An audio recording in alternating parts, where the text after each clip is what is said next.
अभी हमारे बीच में हमारे विशिष्ट अतिथि डॉक्टर कपिल देव रावत जो कि एक सामाजिक कार्यकर्ता हैं, हमारे बीच में पधार चुके हैं। मैं सभी से अनुरोध करूंगा कि आप डॉक्टर साहब का स्वागत जोरदार तालियों से करें। डॉक्टर कपिल देव रावत। और मैं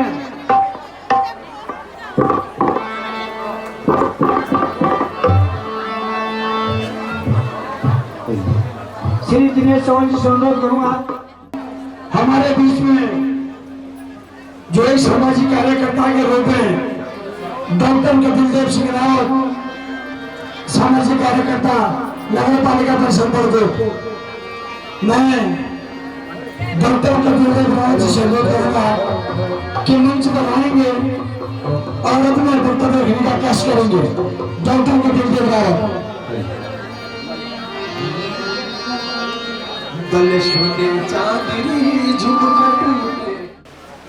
सर्वप्रथम राजा रघुनाथ को नमन करते हुए आज ग्राम सभा कोटी में जो वीर अभिमन्यु नाटक का जो ये तीसरा दिन यहाँ पर जो तीसरी रात की आज समापन की ओर चल रही है, तो आज इस रात्रि के जो मुख्य अतिथि थे श्री केशव गिरी महाराज जी और उनकी समस्त टीम, मंच पर उपस्थित इस ग्राम सभा के प्रथम व्यक्ति मेरे बड़े भाई श्री खेमराज रावत जी जो कि यहाँ के प्रधान हैं, यहाँ के क्षेत्र पंचायत सदस्य मेरी छोटी बहन नीतू वसवाल जी, मंच पर मेरे बहुत ही सम्मानित और मुझे हर समय जो सामाजिक कार्य करने के लिए जो मेरे अंदर ऊर्जा भरते हैं, ऐसे मेरे बहुत ही आदरणीय श्री बालेंद्र सिंह चौहान जी,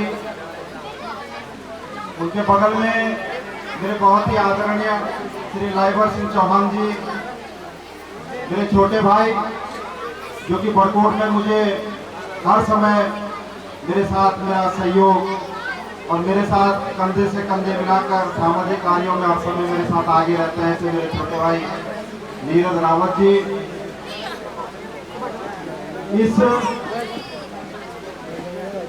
यज्ञ के अध्यक्ष मेरे छोटे भाई सत्येंद्र सिंह चौहान जी, उपाध्यक्ष अनिल लाल जी, सचिव जितेंद्र सिंह चौहान जी, महासचिव शेखर सिंह चौहान जी, संयोजक आकाश सिंह चौहान जी, सलाहकार खेम सिंह चौहान जी, कोषाध्यक्ष आजाद सिंह चौहान जी, और जो यहाँ पर डायरेक्टर का रोल कर रहे हैं श्री गुरदेव सिंह चौहान जी, और हमारे बीच में मेरे बहुत ही आदरणीय मेरे मामा जी श्री जगवीर सिंह रावत जी जो कि कोऑपरेटिव बैंक में है, मेरे स्कूल के मेरे मित्र छोटे सत्येंद्र सिंह चौहान जी, और इस मंच पर हारमोनी वादक, ढोल वादक और प्रांगण में बैठे हुए मेरे अति सम्मानित मेरे भाइयों, बहनों, बुजुर्गों और बाहर से आए हुए तमाम अतिथियों का मैं इस पवित्र मन से सबको प्रणाम करता हूँ। साथियों, मैं आजकल देख रहा हूँ कि पूरी रवाई घाटी में यज्ञ चल रहे हैं। अभी आपने देखा होगा, चाहे पौंटी है, चाहे सुनाटी है, रामलीला वहां पे खत्म हो चुकी है, लेकिन हमारे रवाई घाटी में 12 महीनों के 12 त्योहार कुछ न कुछ चलते रहते हैं।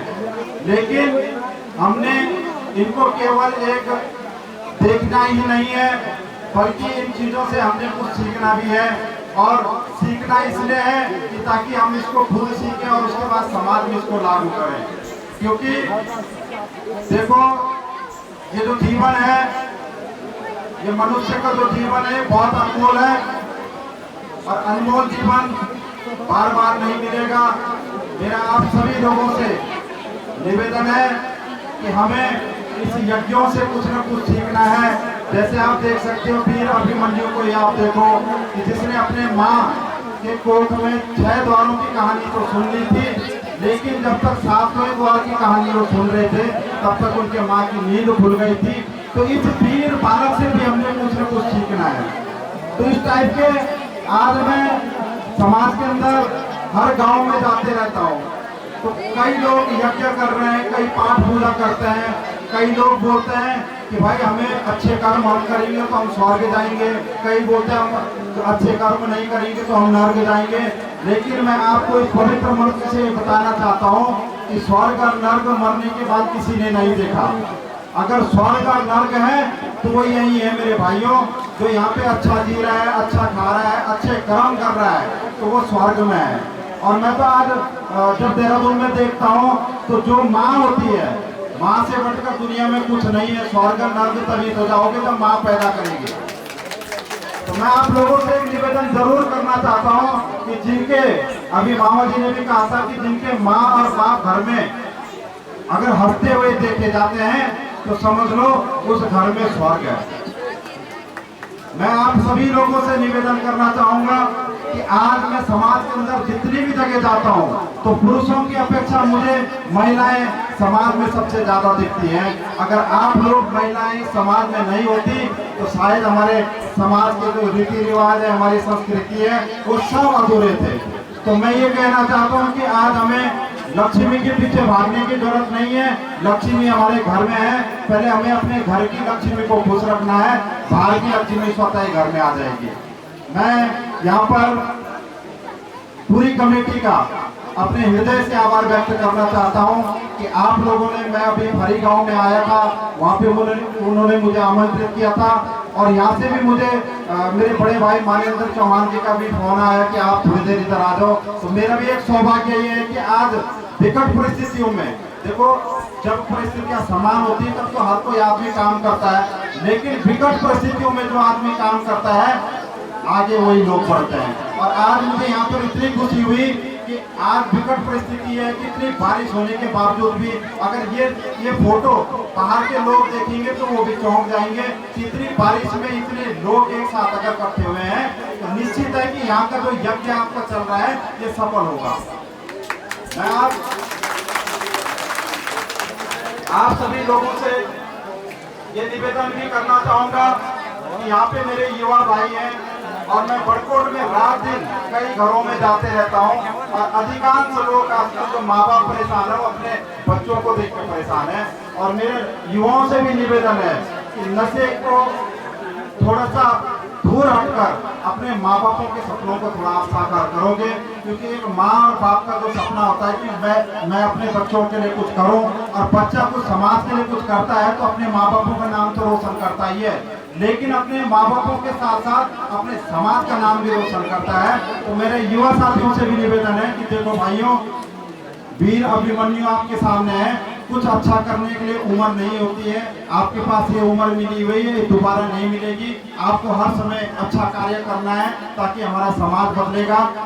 पुनः मैं यहाँ पे समिति का बहुत बहुत आभार और धन्यवाद व्यक्त करना चाहता हूँ कि आप लोगों ने मुझे यहाँ पर आज आमंत्रित किया।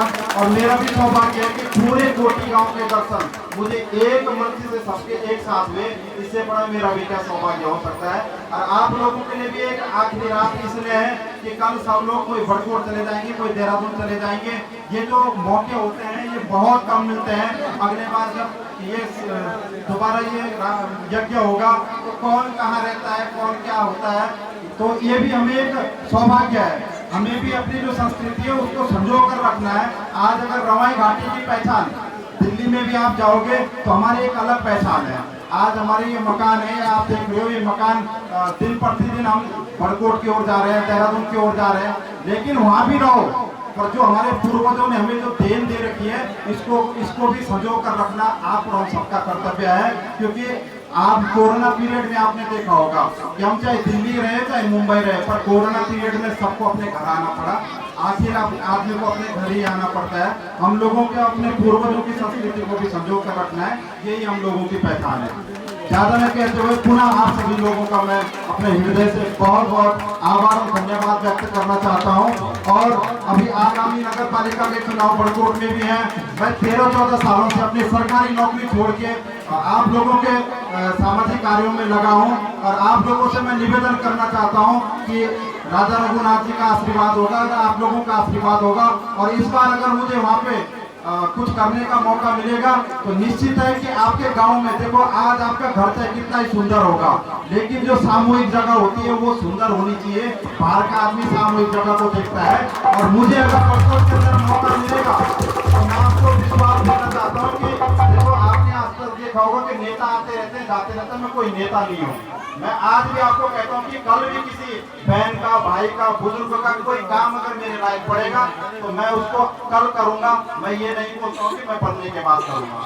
और बनने के बाद अगर जिस दिन मुझे बड़कोट में कुछ आप लोगों के आशीर्वाद से कुछ करने का मौका मिला तो मैं इस ग्राउंड के बारे में भी सबसे पहले आपके गांव के लिए सोचूंगा और आपके गांव का जो आदेश मुझे होगा मैं उसको पद से नहीं अपने स्वयं से उसको करूंगा। और ये आपके लिए नहीं, ये मैं राजा रघुनाथ के लिए करूंगा। ये ग्राउंड बड़ा होना चाहिए, इसके लिए जो भी मेरे लायक सहयोग होगा मैं आपके लिए रात दिन आपके साथ खड़ा मिलूंगा। ज्यादा न बोलते हुए मैं यहाँ पर आप सभी लोगों का पुनः बहुत बहुत धन्यवाद और आभार व्यक्त करता हूँ। जय हिंद, जय भारत।